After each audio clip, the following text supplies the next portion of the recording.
souffrance liée au fait d'entreprendre des choses difficiles. Qui vous êtes?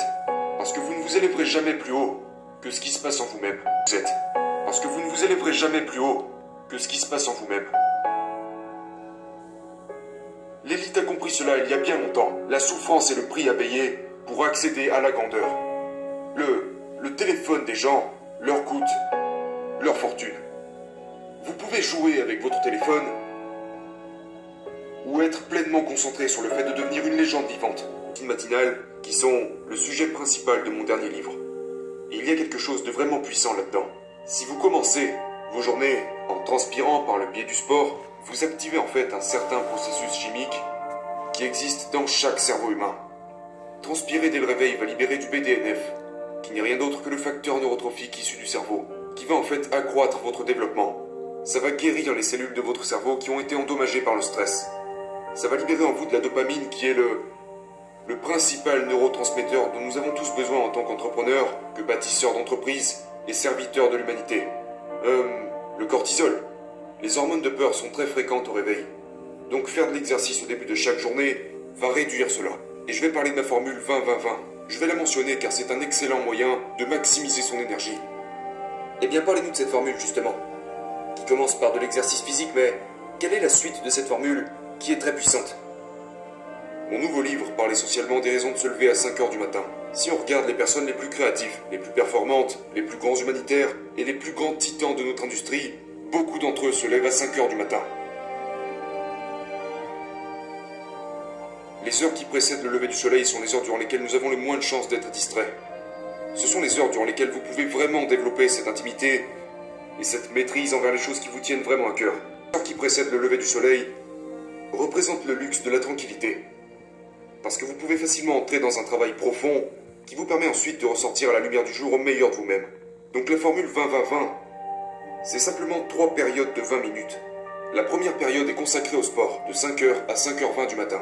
Dans cette période de 20 minutes, l'objectif est de transpirer parce que, comme je l'ai mentionné plus tôt, transpirer libère des neurotransmetteurs qui réduisent les hormones de stress et augmentent votre taux métabolique, ce qui vous procure plus d'énergie.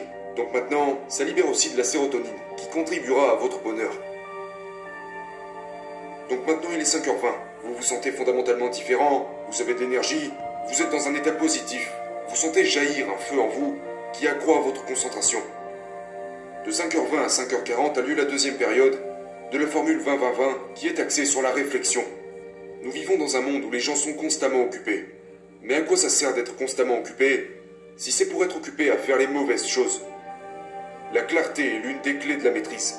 Vous savez ça, si vous parlez aux titans de notre industrie, que vous parlez aux gens qui concrétisent vraiment leur ambition, ce sont tous des gens qui savent se concentrer monomaniaquement sur le peu de choses qui comptent réellement. Ils sont obsédés, je dirais même possédés par les objectifs qu'ils se sont fixés. Et donc de 5h20 à 5h40, vous tenez un journal. Vous méditez, vous visualisez, vous élaborez ce que j'appelle dans mon livre un plan pour une belle journée, où vous pouvez juste vous asseoir quelque part pour penser, méditer et réfléchir. Et la dernière période de temps, entre 5h40 et 6h, est dédiée au développement de soi.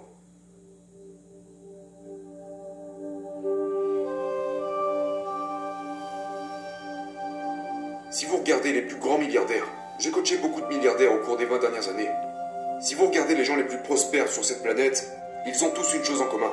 Ils sont incroyablement curieux. Et peu importe la quantité d'argent qu'ils gagnent, l'impact qu'ils ont, ils maintiennent une mentalité de débutant. Une des clés pour une performance hors norme, c'est un engagement implacable à une croissance quotidienne. En fait, tout se résume à ça. La façon que vous avez de commencer vos journées détermine littéralement la suite de vos journées. Si vous réussissez chacune de vos journées, vous finissez par réussir chacune de vos semaines, de vos trimestres, de vos années, et finalement votre vie. Votre vie et vos journées sont intimement liées, donc vous devez vraiment calibrer vos routines matinales si vous voulez finir par l'emporter.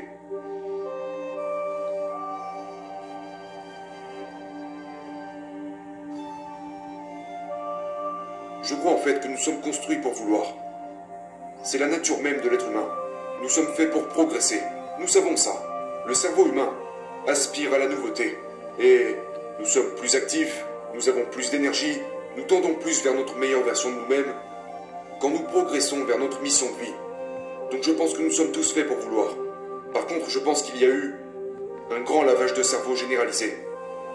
Lorsqu'on était enfant, on voulait être astronaute, on voulait être milliardaire, on voulait entrer dans l'histoire, on voulait réaliser tous nos rêves.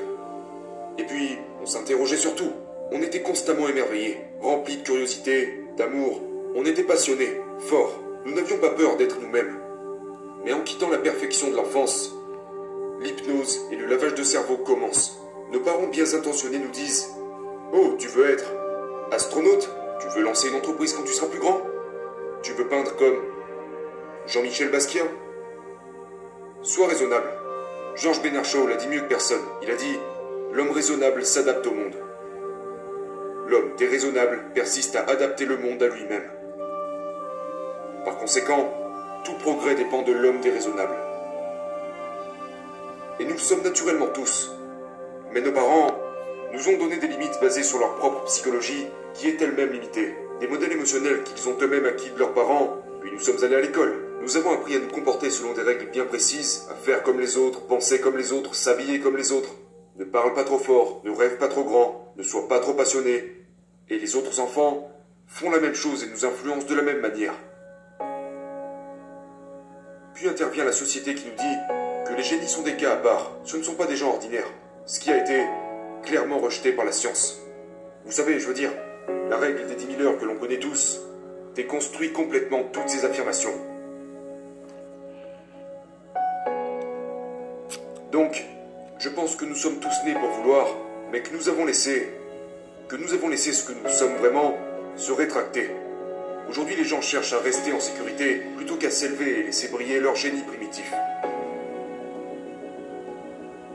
Et la plupart de ces gens sont remplis de regrets, de déceptions, de doutes qui les rongent en profondeur.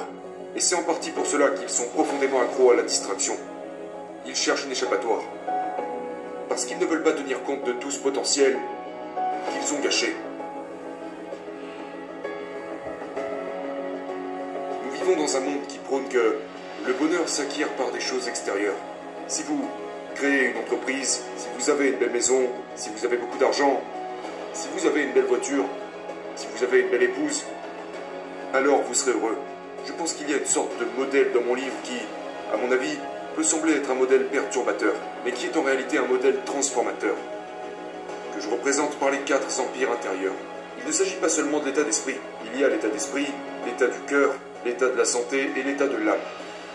Et on va en parler si vous voulez. J'ai travaillé sur ces 4 empires intérieurs quand je passais par une très mauvaise période. C'est-à-dire, j'avais l'argent, j'avais le succès, j'avais les diplômes, et pourtant je me réveillais tous les matins, j'allais dans ma salle de bain, je me regardais dans le miroir et je me sentais toujours complètement vide. Rien ne coûte plus cher que de perdre votre joie et votre paix mentale. Et donc ce que j'ai fait, c'est que j'ai commencé à travailler sur moi-même. J'ai commencé à travailler sur mon état d'esprit. J'ai lu tous les livres possibles, je suis allé à des séminaires, mais tout cela ne représente que le côté psychologique, et c'est insuffisant.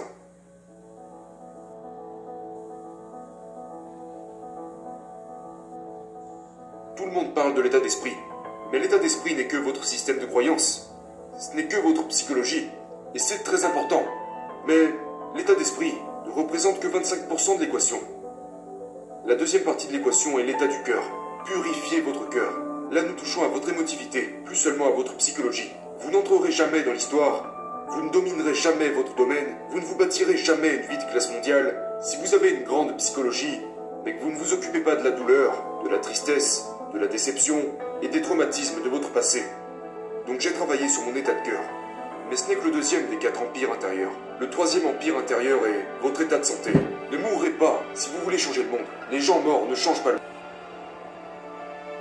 J'ai écrit un chapitre entier sur la récupération et l'importance du sommeil. Une fois que votre santé est bien réglée, il y a le 4e empire intérieur. Il y a l'état d'esprit, l'état du cœur, l'état de la santé, et il y a l'état de l'âme. Et l'état de l'âme n'a rien à voir avec la religion. L'état de l'âme consiste à travailler sur votre caractère. dans le but de réaccéder à votre noblesse, votre bravoure, votre authenticité et à votre décence, pour trouver une cause plus grande que votre vie elle-même. Chaque matin, vous devez aborder le monde d'une manière bien précise. Les gens pourraient chercher à vous ridiculiser, parce que tous les génies ont été ridiculisés avant d'être vénérés. Les gens pourraient vous jeter des pierres, mais c'est à vous de les utiliser pour bâtir votre propre monument de maîtrise. Les gens pourraient ne pas vous comprendre, parce que tous les marginaux ont cette tendance à être mal compris. Même si les gens ne croient pas en vous, tentent de vous rabaisser, de vous ralentir, ou même de vous empêcher de réussir, vous continuez à tout prix. Mais tout commence avec qui vous êtes, parce que vous ne vous élèverez jamais plus haut que ce qui se passe en vous-même.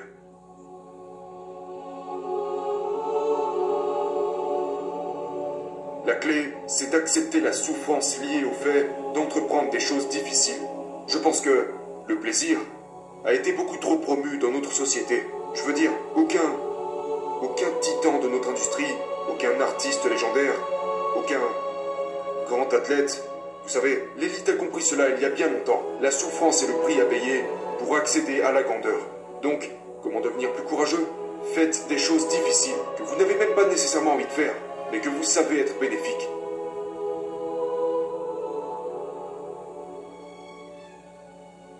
Avec une meilleure conscience, nous faisons de meilleurs choix. Avec de meilleurs choix, nous obtenons de meilleurs résultats.